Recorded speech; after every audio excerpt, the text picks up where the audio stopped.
Watch the Money Program with Mike Spencer during Tom Sumner's Worldwide Webcast Wednesday mornings at 10:15 on flinttalkradio.com for financial advice and information you won't get anywhere else.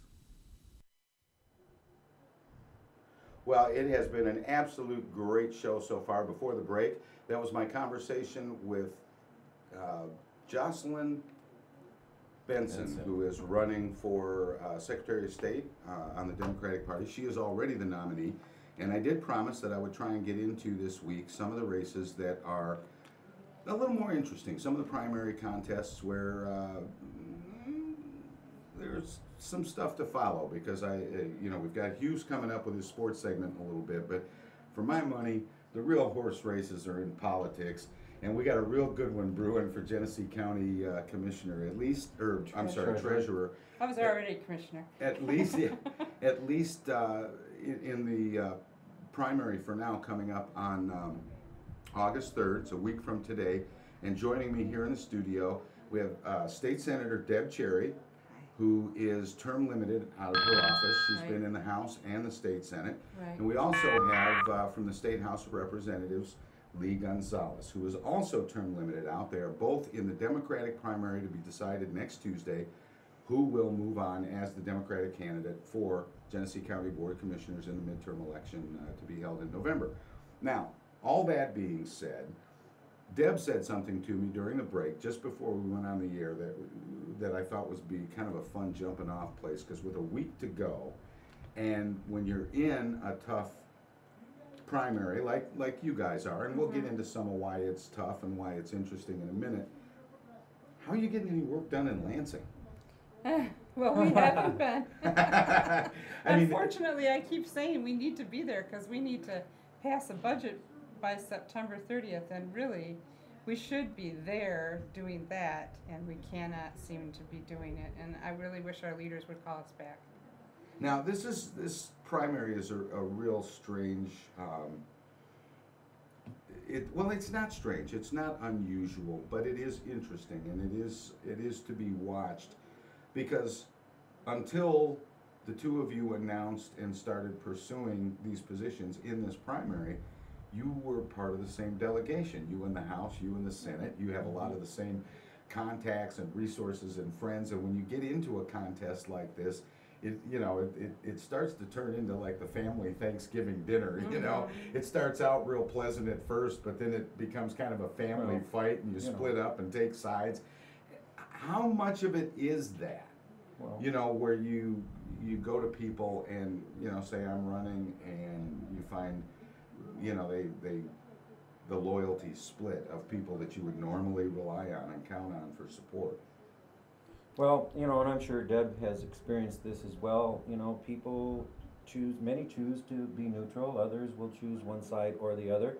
You do have relationships that you build up over the years. Most of the ones choosing neutral are probably elected officials, though, right? Well, Deb, I think, has a lot of the establishment candidates, but I have chosen to go for 1,500 supporters, everyday people, and I'm proud of that. You asked a question earlier about what are we doing in Lansing. I chair the House Appropriations Subcommittee on Transportation, a $3.2 billion budget, so I have been working on that and trying to multitask along with what we're doing on the campaign trail. But not while you're driving. Well, not texting while driving, that's for sure. That started July 1. Now, I want to give Deb a chance to weigh in on that same thing about the splitting up. Well, I think that there are people, people have chosen in the Democratic Party, and some have, as Lee says, some are neutral. But I think I have a really strong coalition of party people and general public. I have had a long history. It's long, and I've been in elective office for quite a while, and I've produced a lot of results, and those results have resulted in support from many people, and I'm very proud of the fact that there's a great group of people supporting me, and it also, like Lee's, is really huge and can go into the thousands. Now, we had a chance to talk on my radio show over at Kettering, WKUF 94.3 FM earlier this morning, and we ran a little bit long, and I promised to keep this one at 30 minutes. Right. Wherever we end up, that's where we end up, and we're out. So, excellent. With that in mind, let's jump right into some things. What is the first thing to do when you become Genesee County Treasurer with the way things are right now? And let me start with Lee. Sure. Well, you know, I was in the treasurer's office for 7 years. I like to tell my close friends and family 7 years of blood, sweat, and tears as we modernized the office, and I even worked on the county's website. Now, I left there in 2004, and I know there probably needs to be some upgrades with that. We have to take a look at improving even the geographic information system, which I also helped launch. But I have a lot of know-how in that office. I also know how to work with the credit rating agencies. While I was there, we had 5 credit rating upgrades. Right now, the county is suffering, and they are being downgraded by both Standard & Poor's and Moody's. So basically, I can hit the ground running on day one. I don't need any on-the-job training. I have direct experience in the treasurer's office. On day one, I'm going to have to review all operations, both in the treasurer's office and the Genesee County Land Bank, review all contracts, and just take a look at how things are operating, measuring the right metrics. That's what I bring to the table. Deb, same question. It works equally. Well, I think that there's a number of things that have to be done, but the first order of business for me is to start tackling the number of foreclosures that have occurred in this community. We need to try to lower that, and I believe that we can. We can do that by creating a work group of local units of government, because local units know people who are struggling, because people come to them first. And also community groups where people come and talk to people who are leaders. I think we can identify those folks and develop systems, change our systems of how we provide services within the treasurer's office, so that we can address those folks and help them hopefully help them, especially those who are responsible, who are really trying to get past it, so that they don't wind up in tax delinquency. Now, John Northrup, the county commissioner in the 4th, is, and he has kind of an interesting primary going on, or at least unexpected. There are a number of people vying for that seat, and the one kid that I had on the show here a couple of weeks ago that's running television commercials. I think this is the first time I've seen TV for a county commissioner spot. Dang, who can afford TV? Well, that's what I'm saying. No, the kid's pretty smart. He's running it late night, and you know he's bought a couple of high-profile news spots. But it's become an interesting campaign. But something that John Northrup said that I found real interesting about the disconnect between county government and people.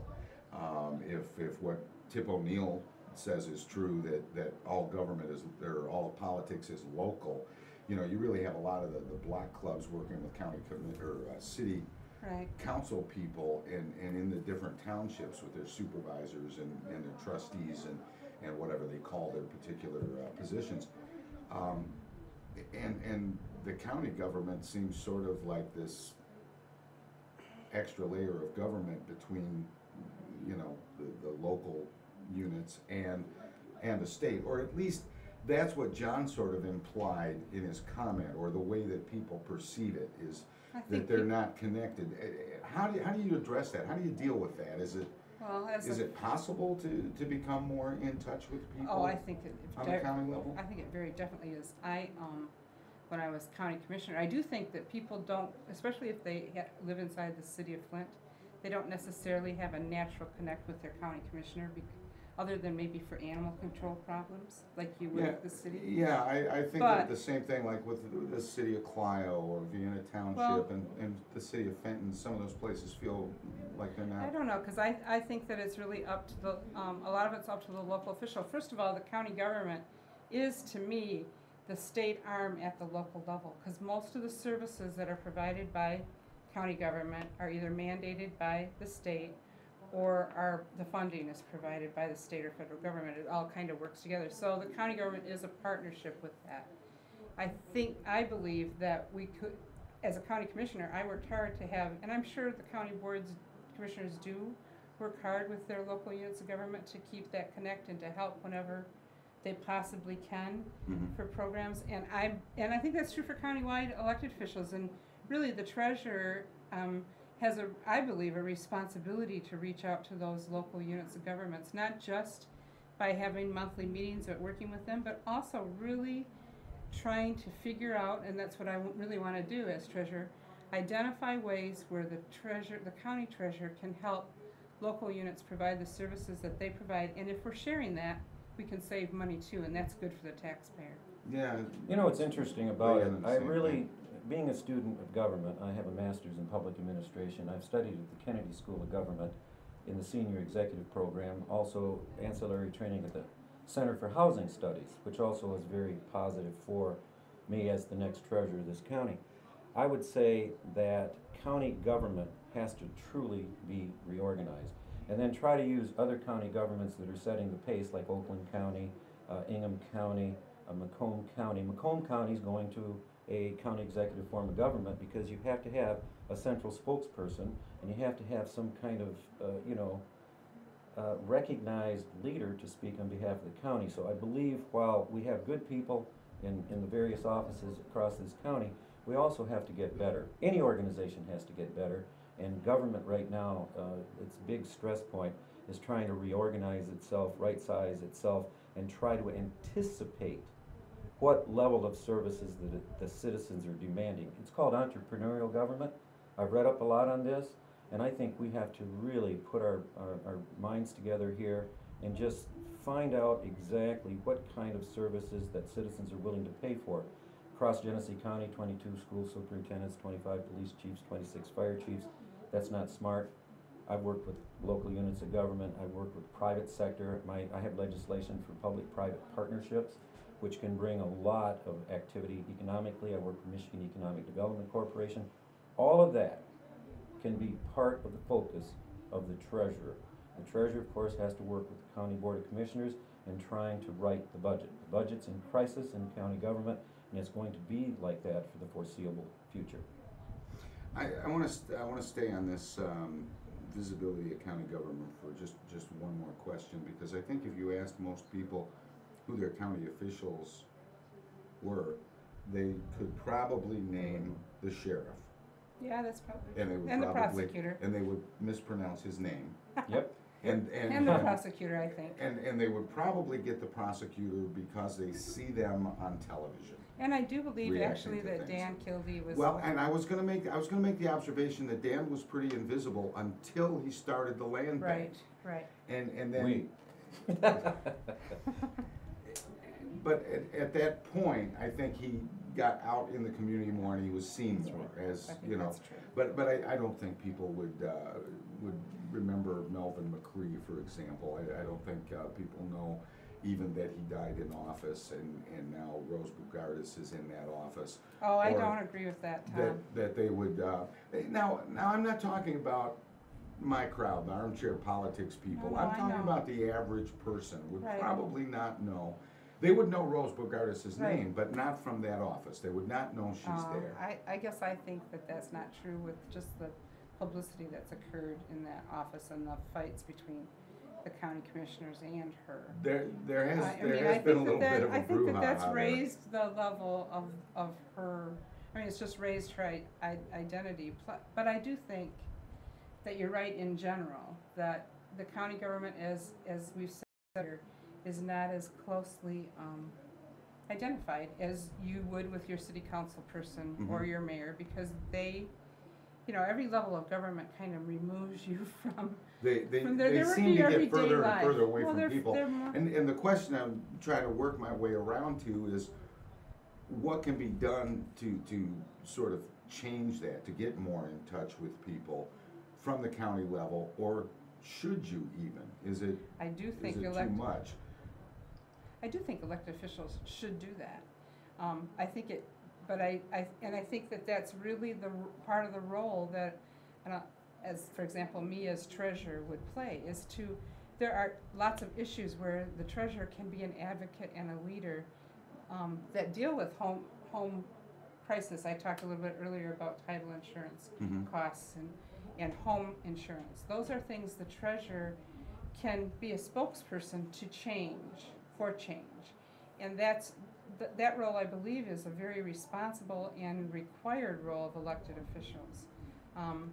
And I do, and I think it's important, one of the things that I've always done as a leader is to make sure that I'm spending extra time educating my constituency through e-newsletters, through, you know, meetings at home on various topics, and keeping them involved in the process as much as you can, because it is hard. People have busy lives, but And, it is and a very often they responsibility. don't, I think a lot of people don't turn to government unless they have a problem, Well, Right. or they have a problem with government. The problem they have with government right now is, in many cases, people believe we're not listening to them. And to a certain degree, it almost appears that we aren't. Number one, we need to deal with economic growth and job creation. That's job number one, I think, for any elected official in office, and if they don't know that, then they need to pursue another, career. I work with the Michigan Economic Development Corporation. We have to work with any partner, both from the state, and try to, partner them up with the local economic development organizations like the Regional Chamber and others, and the private sector. Example, Diplomat Pharmacy for their loyalty, staying in this community, that's tremendous. I've also worked with the Swedish Biogas Project, the Advanced Battery Technology project with the GM Chevy Volt, and the $230 million investment that GM has put in 4 plants. But the citizens are tired of us not doing our best on a daily basis. I think the challenge for all of us is to make sure we understand what is going on. Why are so many citizens hurting across this county? The vacant homes, the mortgage crisis, the property tax foreclosure crisis. I helped start the foreclosure prevention program that helps 900 taxpayers' families right now stay in their homes. I'm proud of that. I know it needs to be made even better. We also have to help commercial establishments so that they don't go down and we have more vacant commercial buildings. It's so much blight across this county. Every community is affected. That's what I want to work on, and do it in a public-private partnership. Yes, of course, you have to work with local government, have that sort of partnership with them, but you also have to work with advocates, neighborhood groups, bankers, landlords. Everybody has to suit up for duty. And I don't That's think what we're- I've always worked on. Yeah. And I don't Go think ahead. we're any different in that kind of, because that's also the kind of work ethic that I have. And it's also the way that I've run my career, really. When I was a county board chair, the way we got things done is by building coalitions of all of those folks. It is important that the treasurer is a part of that. The treasurer needs to be a part of economic development, but I also think the treasurer is in a special role because a lot of economic development is the ability to build neighborhoods. And that's what the treasurer can be a part of with the land bank and with and stopping foreclosures. If we do that, that helps make a community more attractive to businesses. And businesses we need to also focus on those small businesses that can really be a stable force in a community. Let me just say, though, there is a big difference between Deb's approach and my approach. I've been a hands-on administrator, and I But so have have worked I, on Lee. these. So have I, Lee. No, you But I haven't. want to put a spin on You've something had Lee said oversight, a but minute ago. not actual experience. Oversight of I've a been county. both. I've been both. Okay, are you But done you're- with your point? But you're criticizing me, Lee, No, and I no, think I no, have no, a no, right no, to no, say that. no, Yeah. this is critique. I will never Yeah, criticize. that's a criticism. Critique is different than criticism. Being a county board chair or being on the county board of commissioners is not every day in the treasurer's office. I have actual experience. Oversight is not real experience. And I want to say, sure, Deb has almost, you could use the term career politician, is 20 years in the office.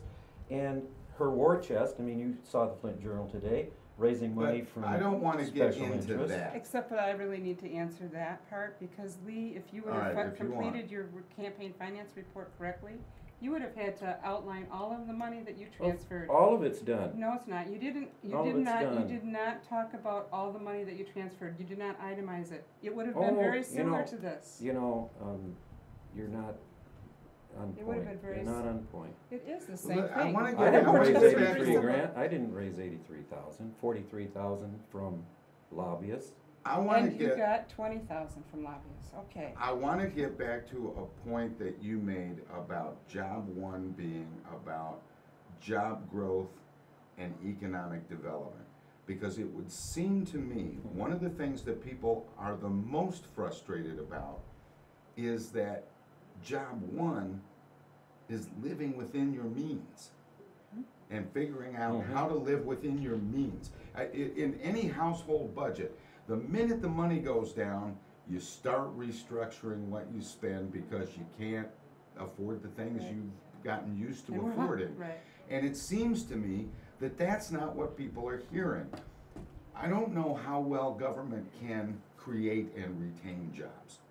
I am always interested and curious in plans that will create an environment where business will be successful and will do well and create jobs and so on. But I think people are frustrated with promises of job creation that are probably not going to happen, and programs that are sort of gearing them toward certain kinds of lifestyles, changes, and behaviors from a government that can't balance its own checkbook. And I think as elected officials, I think you have an obligation to start looking at that and saying, we've got to stop being professional fundraisers. And I'm not talking about campaigns, and I don't want to go there. I'm talking about when you're doing the job. It's trying to figure out how to raise more money, how to pay for more stuff when you don't have the money coming in. So you end up with all kinds of creative financing things that nobody understands. And then you wonder why there's a disconnect and why people don't trust politicians, don't understand the lingo, and they're not up on what's going on. It frankly gets too complicated. It seems simple to most people to say, if I don't have the money, I can't afford that. Well, and I think that's exactly what the county's going through right now. I just that's stopped the stuff by. we need to get in. Yeah, there's like, I just stopped by and they are going to be $9 million. They're back at their 2002 level, $9 million less in revenue than they had. And so that's really what they're talking about today. They've got to cut their costs, because one thing about a county government, it does have to be balanced at the end of it. At the end of the day, they have to have a balanced budget.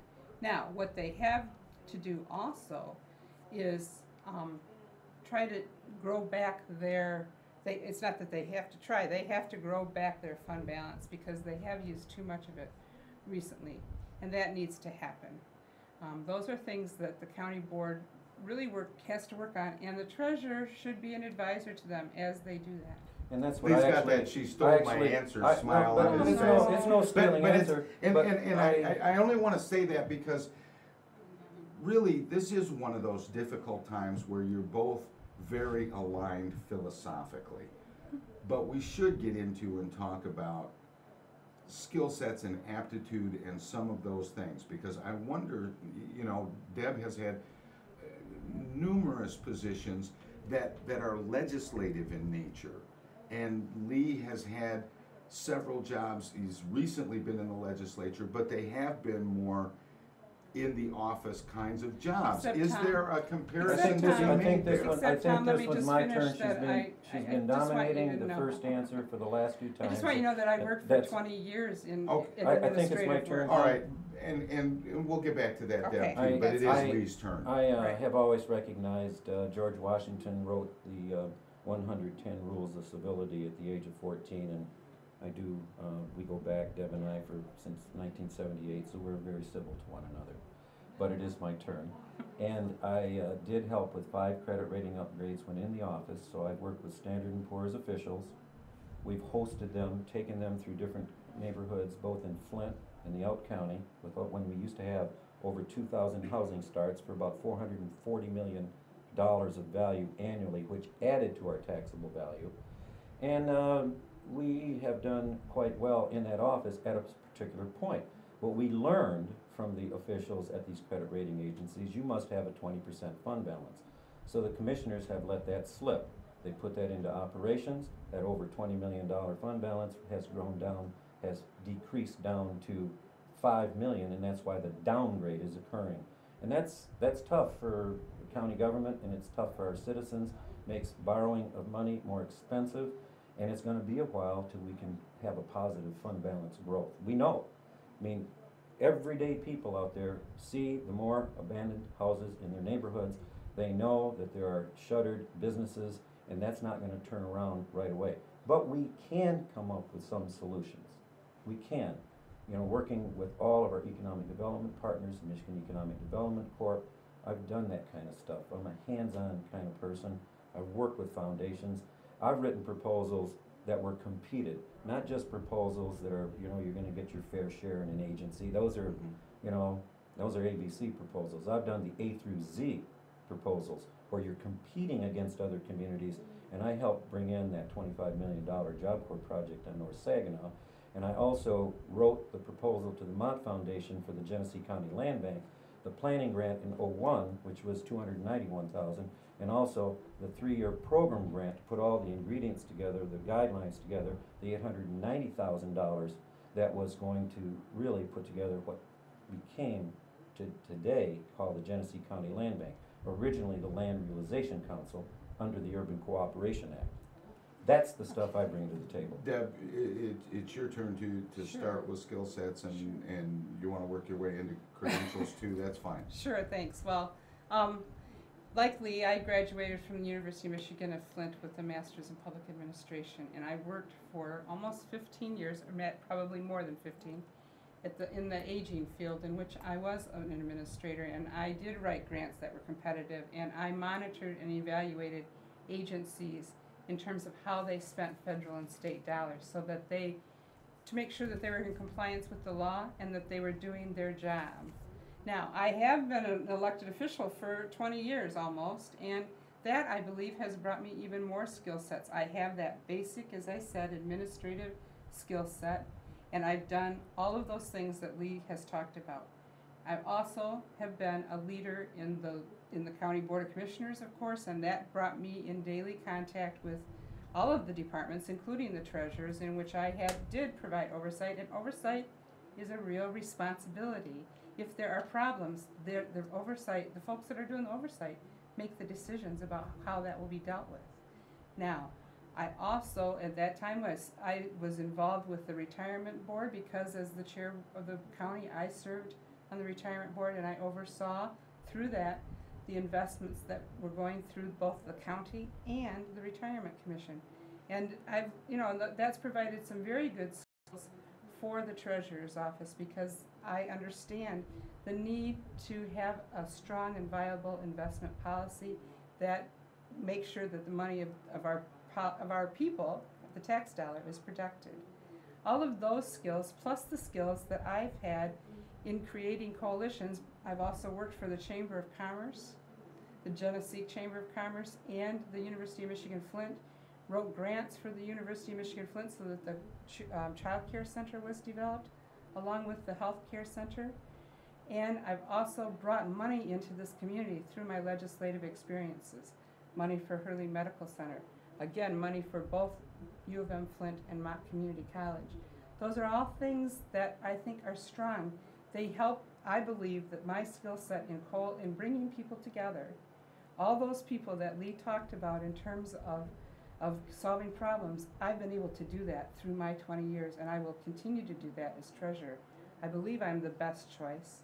I believe that I'm the one that can work to get our foreclosures down, and that I can work with all of those folks, but a lot of it, the neighborhood groups, to redevelop all of that land that the land bank can't, because over time, really, it's become overwhelming. And we need to be able to make that a more manageable system. In addition, I can work with that County Board of Commissioners. I was one of them, and they respect me. All of them except the Republican is endorsing me. And I think that lends some credibility to my candidacy. You need somebody who can go and work with them to solve problems, to help do those things that Lee's talking about. I can do that. I need to stop it there. Sure. In order to keep my commitment to 30 minutes. That's great. And also, while the two of you are still friends, and more importantly, while you're both still friends of mine. but I want to tell you, I appreciate you being here, and I think it showed a lot of class, and I'm very honored that you showed the trust in me to come on together like this. We appreciate it a lot. I appreciate this very much. And with all of that being said, I'm going to continue for the next several days to try and get as many of the candidates that maybe you have not seen, or some of the races that are especially interesting or contested coming up August 3rd, to the extent that schedules will allow. And again, thank you to Deb Cherry and to Lee Gonzales for, in the midst of all of the scheduling difficulties that there can be, for coming and spending the time. Hugh's going to be up with some sports, but for my money, the best sports is politics. Hey, that's what you want to be watching for the next week.